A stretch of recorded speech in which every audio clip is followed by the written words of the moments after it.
सुल्तान अब्दुल हमीद सानी।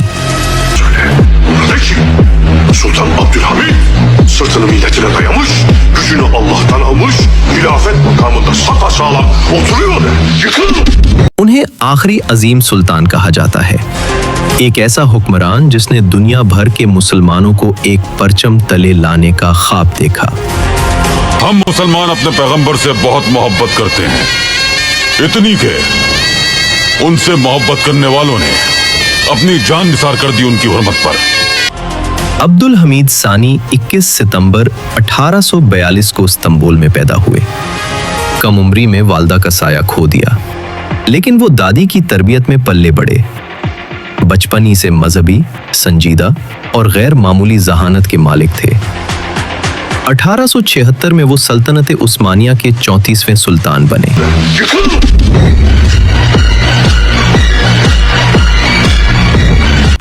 इस वक्त सल्तनत अंदरूनी बगावतों और बैरूनी दबाव में घिरी हुई थी। यूरोपियन ताकतें सल्तनत को कमजोर करने के लिए ईस्टर्न क्वेश्चन खेल रही थीं। सुल्तान ने सल्तनत को जदीद बनाने के लिए बड़े इक़दामात किए, तालीमी इदारे कायम किए, रेल और इंफ्रास्ट्रक्चर बढ़ाया, फौज को मुनज़्ज़म किया। लेकिन सबसे अहम उनकी पॉलिसी पैन इस्लामिज्म थी। उन्होंने पूरी मुस्लिम दुनिया को खिलाफत उस्मानिया के परचम तले मुत्तहिद करने की कोशिश की। 1890 की दहाई में जब थियोडोर हर्जल ने फलस्तीन में यहूदी रियासत के लिए जमीन मांगी, Onlara Filistin'de toprak verin. Bir yurtları olsun. सुल्तान अब्दुल हमीद सानी ने दो टोक इनकार किया। उन्होंने कहा, Ben bir karış dahi olsa toprak satmam. Zira bu vatan bana değil, milletime aittir. मैं अपनी सल्तनत का 1 इंच भी फरोख्त नहीं करूंगा। ये जमीन उम्मत की अमानत है। Bir karış dahi olsa toprak satmam. Zira bu vatan bana değil, milletime aittir.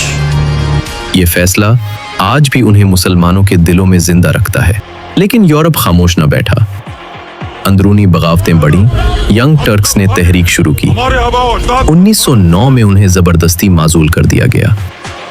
Helal et. Şahsımı değil. Milletimi bu hale getirenlere hakkımı helal etmiyorum. Evet. आखिरी साल उन्होंने कैद और तन्हाई में गुजारे। 10 फरवरी 1918 को सुल्तान अब्दुल हमीद सानी ने दुनिया को अलविदा कहा। La ilahe illallah. Ve eşhedü enne Muhammeden abduhu ve resuluhu. Allahu Ekber.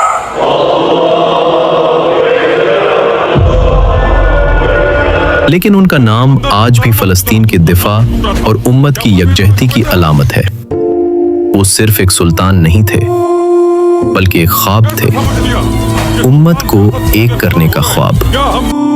सुल्तान अब्दुल हमीद सानी की कहानी हमें ये याद दिलाती है कि जब उम्मत एक साथ खड़ी हो तो दुनिया की बड़ी से बड़ी ताकत भी कमजोर पड़ जाती है।